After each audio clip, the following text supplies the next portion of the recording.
First off, I'm going to say something that is likely sacrilege in a place that people gather for horror stories, but fuck Halloween. That's right, you heard me. I used to be like you. I used to like it just fine. Dress up, go to parties, get tossed and scare the shit out of your friends. It's all good time and night to celebrate the dark and macabre. It is until one of those nights you realize that it's not just all in good fun and your brain ends up so fucked from an experience that you scream at the aisle full of plastic skeletons at the drugstore. For me, that experience started with the flyer that my friend Jimmy found under the welcome mat of his family's house. I can still remember him running up to me with that shit-eating grin on his face. Like he'd just found the golden ticket. Kev, check this shit out!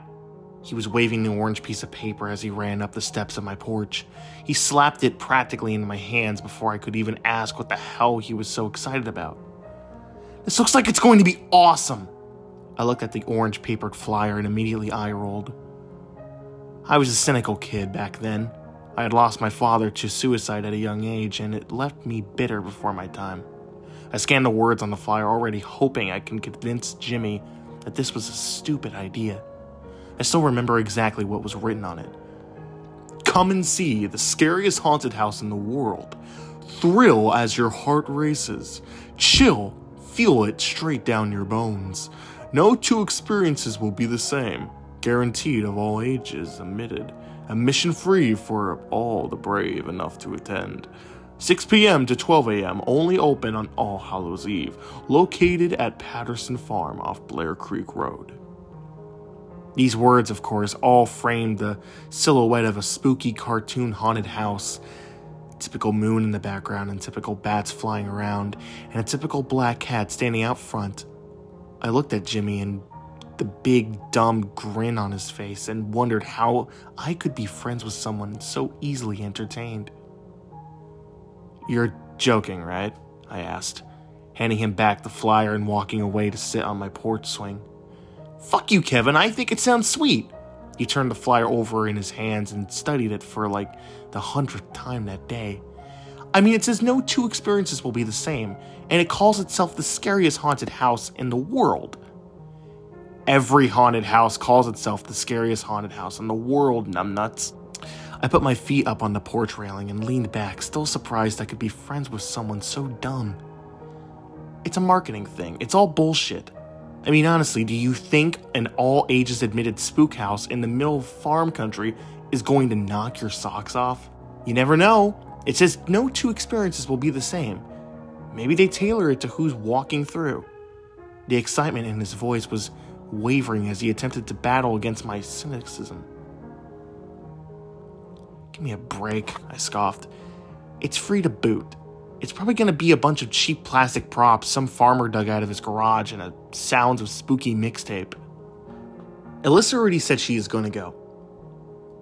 Finally, Jimmy had said something that piqued my interest. He pulled up the trump card of Alyssa. She'd started at her high school a few months earlier and was easily one of the best-looking girls I'd ever seen. Jimmy and her had actually become somewhat friendly after he helped her get caught up in English and literature. He never made any kind of move on her because he knew very well I was crushing hard for her. I sat up with a stone face and looked him dead in the eyes. Really? Her brother is having a party at 9, but she said she would head up super early, beat the crowd, and then go to the party. Jimmy held up the paper next to his face and smiled. Let's have some fun. What do you say, you dick? Of course, my dumbass said yes, or I wouldn't be here telling you this story now. Alyssa had borrowed her parents' car, and we rode up to Blair Creek Road. We made the turn onto the property of Patterson Farm about 6:15. Jimmy and Alyssa were both excited as we drove up, and I was wondering exactly how they could be so naive. We were 16 at this point, and they were both acting like they were 7. You can imagine my smug satisfaction as we pulled up to what was easily the most empty and pathetic-looking haunted house I'd ever seen in my life. It basically looked as if someone had strung up together a bunch of ready-to-build kit sheds into 5x5 square and painted the whole mess black. There were cheap cobwebs and plastic bats hanging from the outside and a homemade sign dangling from above the door that read, "Welcome to the Patterson Farms, the scariest haunted house in the world." The most telling part was the lack of customers. There was no patrons lined up outside to take the trip through, and it being Halloween night, and this being a town without a whole lot of to do, it looked as if Jimmy and Alyssa were the only two to get suckered in. "Are you fucking serious with this?" I shouted out, laughing and pointing in the direction of the haunted house. "Look at this place!" I clapped Jimmy on the shoulder. "I told you, dude. I fucking told you."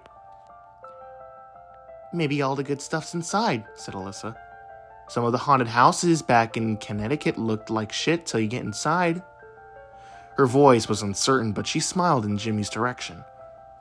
Could be Jimmy was already trying to figure out a way to justify coming to that wreck. I had known him a long time, and I could see him trying to excuse his dumbass choice. Alyssa parked in the dirt lot next to the house, and before I could make my case as to why we should just bail, the passenger's door was thrown open by an older man dressed in a black suit and top hat. "The first brave souls of the evening. Welcome, one and all." He stuck his hand in the car looking for Jimmy to give it a shake, and he timidly obliged. The man grasped his hand and practically pulled him from the car, smiling and patting him on the back. Come, and let's get this show on the road." "Someone is a bit excited to see actual humans," I said under my breath in Alyssa's direction. She turned to me with wide eyes and nodded. We got out of the car and joined Jimmy by the side of the old man. "I'm Phineas Patterson, and welcome to the scariest haunted house in the world," the old man shouted as we all lined up in front of him. He gave off the vibe of a sad old grandpa that was doing his best to act excited for the kids. A carnival barker well past his prime. "Come along, brave souls." Mr. Patterson waved his hand for us to follow and started hobbling over towards the haunted house set up on shaky legs. Jimmy and Allison followed him with a shrug, I guess figuring they were going to make the best of it, and I brought up the rear with a less than enthusiastic pace. As we stepped in front of what I guess could be called the front door, I saw all the cheap decorations in their full glory. Fake blood handprints lined the outside walls, strung up orange pumpkin lights, cheap cobwebs and plastic skeletons covering the outside walls. Next to the door, there was a boy just sitting in an old rocking chair. He looked like he couldn't have been more than 8 or 9. He was wearing a devil's mask and rocking back and forth, just staring at us. It was the first genuine feeling of the creeps I got that night as those yellow plastic eyes stared at me. Mr. Patterson walked over next to the boy and patted him on the head. "Never mind, my little devil. He's a bit shy around visitors." He flashed a yellow-toothed smile. "All right, who is heading in first?" "First?" Jimmy asked. "Can we not all go in together?" "Oh, no. This is a tailor-made experience. One at a time, a few minutes after the first one, and then the next one goes. It's much scarier alone, trust me." Again, that yellow, toothy smile. This time it made me raise an eyebrow. The old man's acting had taken on a much more sinister tone. I had to give him credit. He was putting his all into it. "I'll go," Alyssa stepped forward. I would have expected Jimmy to volunteer first, but his eyes were locked with the kid in the devil mask. He didn't even realize a question had been asked till Alyssa answered it. "Ladies first." "I love it," shouted Mr. Patterson, grabbing the door handle and pulling it open. The open doorway was covered with black sheet from the inside. "I must implore you, young lady, to keep moving. It's best not to linger too long." "See you guys on the other side," Alyssa looked back at us with a smile, and disappeared beyond the sheet. Mr. Patterson let the door go, and it slammed shut behind her. It sent a sudden chill up my spine. "Who is going to head in next?" I looked at Jimmy once again, expecting him to resume his childlike excitement about the whole situation. Instead, he looked at me with eyes seemed full of worry. "You go first, Kev," he whispered to me. Are you fucking serious? I said. Don't tell me you're actually scared of this place. It's not that, he was quick to defend my accusation. I just feel kind of weird all of a sudden. I'll bring up the rear. I just need a minute. Whatever, I said, stepping forward. I guess it's me, old man. Mr. Patterson looked at his watch and then at the kid in the devil's mask, as if looking for his approval. The devil kid looked at me and nodded, signaling Mr. Patterson to grab the door handle. The old man once again flashed me a toothy grin. Are you ready, son? He asked me, in his voice low and sinister. As long as it's still free, Gramps. I squared my shoulders and stood in front of the door. Admission's free, my brave soul, he chuckled to himself as he pulled the door open. The real cost is within. I laughed at his cheesy attempt to give me a chill and walked forward through the black sheet and into the room. The sound of the heavy door slamming behind me as I did. The first thing I was struck by was the sticky, sweet plastic smell of the trash bags lining the walls.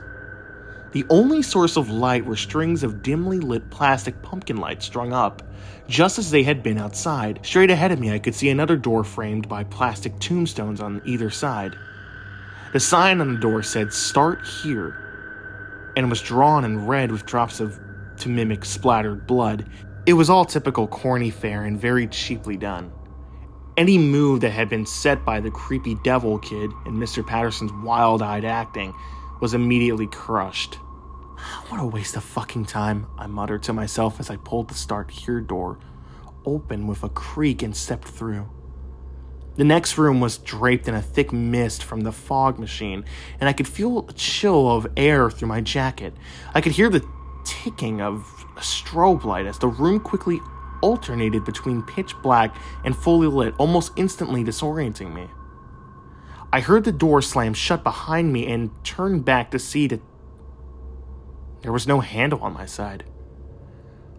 I heard the wiring of some kind of motor from above me and watched as another sign was slowly lowered on ropes. It was written in that same cheap blood splatter effect and said, "Find the way forward." I could feel the frown drop across my face as I read the words in between flashes of light. This place wasn't scary, but it sure as fuck was doing its best to be annoying. I could see a hallway in front of me and started walking down it, hoping I would run into Alyssa at some point. The place seemed to be so cheap and crappy, though. I was nearly sure she'd already found her way out. More cheap plastic skeletons lined the hallway, and at the very end there were two hanging on opposite sides of another sign. Each one was posed to pointing in different directions. The sign simply said, "Choose." I'm not sure what would have happened if I'd gone right. I'd like to think I would have walked out the door and into a low light of dusk, disappointment firm on my face and feeling righteous in my earlier annoyance with the evening's activity. I went left, though. And what was waiting for me to the left, I will never forget for as long as I live. I saw a wooden door that looked oddly familiar. I stood staring at it for a few seconds, trying to shake off the sense of deja vu before reaching for the brass handle and giving it a twist. Beyond, there was no plastic trash bags or skeletons, no strobe lights or rubber bats on strings. It was just a room. A little kid's room. Again, as I stepped through the door, it slammed hard behind me, and just as before, I turned to see that there was no knob on the inside. There was another sign on the inside of the door, though. This one that made me feel greatly unsettled than I was expecting that night.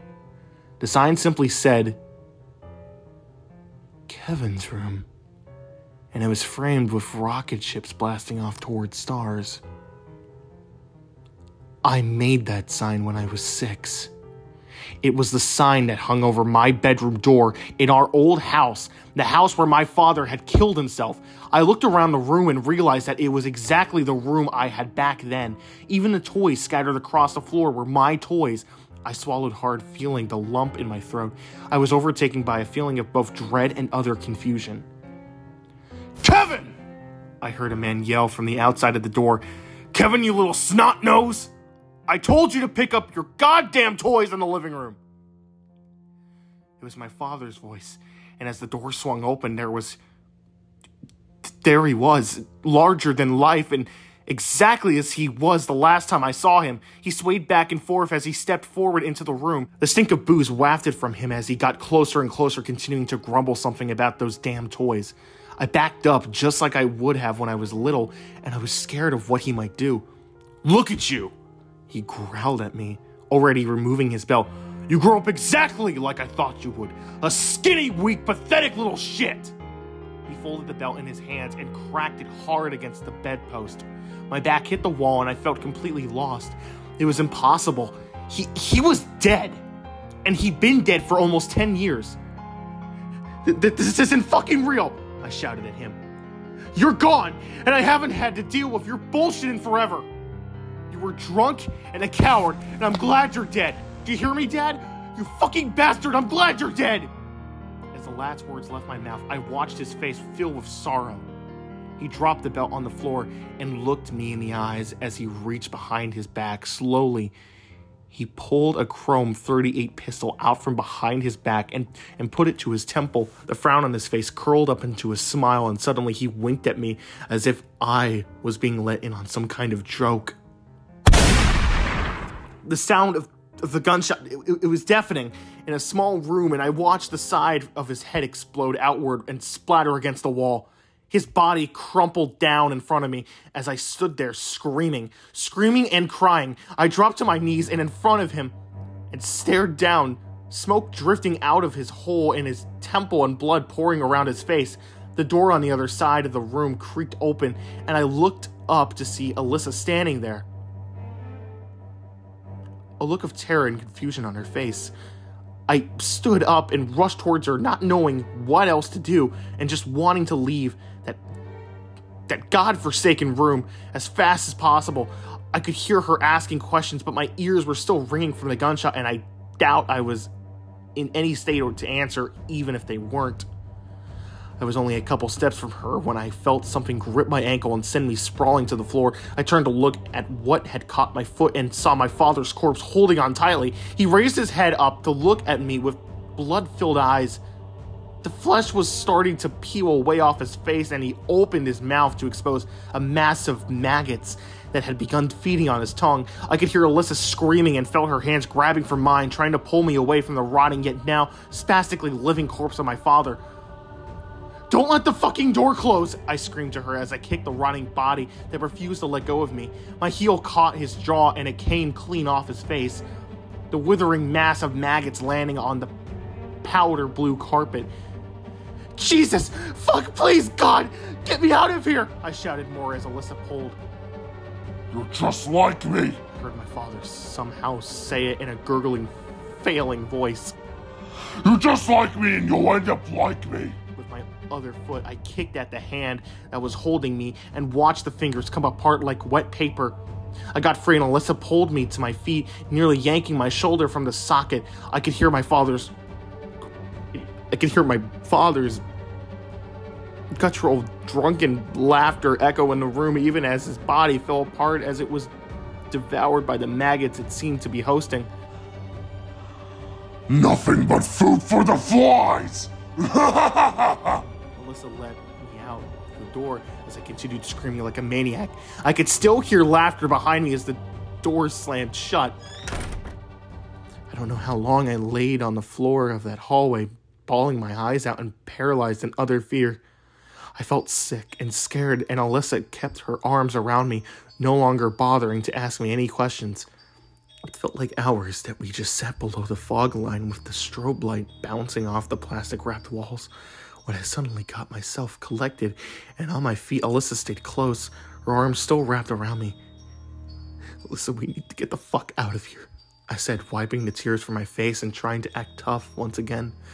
"There's something seriously wrong here." She shushed me and ran her fingers through my hair in a way that should have been relaxing but somehow made me feel unsettled. She was acting way too calm for what we had just seen. "What, Alyssa, why are you so calm?" I said, pushing her away from me and looking at her. She looked stoned and a relaxed and easy smile on her face. I'm just happy I finally get to have some alone time with you. She moved closer again, her hand caressing my cheek. I've always liked you so much, Kevin. But Jimmy is always hanging around.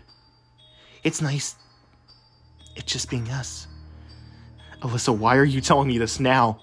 She was grinding her body up against me, and I could smell her shampoo as she nuzzled her face into my neck. Her lips kissed softly as her hand suddenly slid down my body and over my crotch and my jeans. I let out a slight moan as she started to rub. Don't you want me, Kevin? I know you do, she whispered in my ear, grazing her teeth over the lobe as she finished. I could hear something scraping against the wooden door that led back to the place where we had left the body of whatever was pretending to be my father. Alyssa stepped back from me again and started to take off her shirt, but I reached a hand out to stop her. Despite whatever raging teenage hormones I may have had, even I knew something was completely off. Listen, Alyssa, we have to get the fuck out of here. What are you doing? I said sternly, grabbing her by the wrist. She shook my hand away and backed off further down the hall. Tears suddenly started to fill her eyes. Are you rejecting me? She shouted. How could you do this? Don't you like me? Don't you want me? Her suddenly shrill scream filled the hallway as she began peeling off her clothes frantically. I watched as she stripped down to her underwear in stunned silence. The scraping on the door next to us became more and more intense with each layer she removed. Alyssa, what the hell was wrong with you? What are you doing? I was in a panic. I just wanted to run, but I didn't want to just leave her there naked in the hallway. I tried to run over to her, and she pushed me away, screaming. She began to claw at her skin, leaving long bleeding scratch marks over her chest and stomach. Don't you think I'm fucking beautiful, Kevin? She was tearing chunks of her own flesh off now and discarding them on the ground with her clothes. Isn't this what you want from me?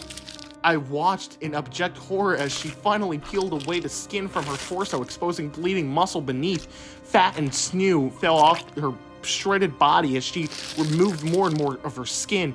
The scraping against the door grew louder and louder, sounding more like someone slamming all of their weight against the door as she screamed and crackled like a maniac. Fear overtook me and turned to run down the other hallway towards what I hoped would be the exit. I felt her slimy body, drenched hand reach out and grab my arm tightly before she slammed me up against the wall with more strength than I could ever have imagined. I wheezed as all the air left my lungs, and I felt her body, now naked of most of its skin, press against me. She once again nuzzled her face up to my neck, and I gagged, feeling her shredded flesh pressed to my body. Don't you want to fuck me, Kevin? She whispered before I finally leaning back far enough that I could see her face. The skin began to slough off her face, leaving bulging eyeballs and an exposed blood-stained skull. Her lipless mouth opened and she leaned in to kiss me with a protruding tongue. I pulled at all my strength and finally shoved her away from me, leaving her staggered enough that I could break into a sprint. I could hear her wailing and cackling behind me as I ran through the disoriented fog and strobe lights, looking for some way out of that fucking maze. I saw more signs, but ignored any that didn't say exit. I didn't want any more. The spook house won, and I was fucking terrified beyond anything I'd ever felt. It seemed never-ending and grew more and more disturbing as I ran. The plastic skeletons hanging from the walls were now limbless corpses with dangling entrails, and the trash liners on the walls felt slick with slime and blood. Every time I ran into one, my heart was racing with each corner. I turned only to find another hallway. I became convinced I was going to die in here. The voices of both Alyssa and my father followed me as I frantically searched for some way out. Don't you want me? Just like me. Kevin, this is meant to be. Food for the flies! I clapped my hands over my ears, trying my best to block them out as I filled the air with the sound of my own screams. I thought I was going to lose my mind and nearly lost all hope.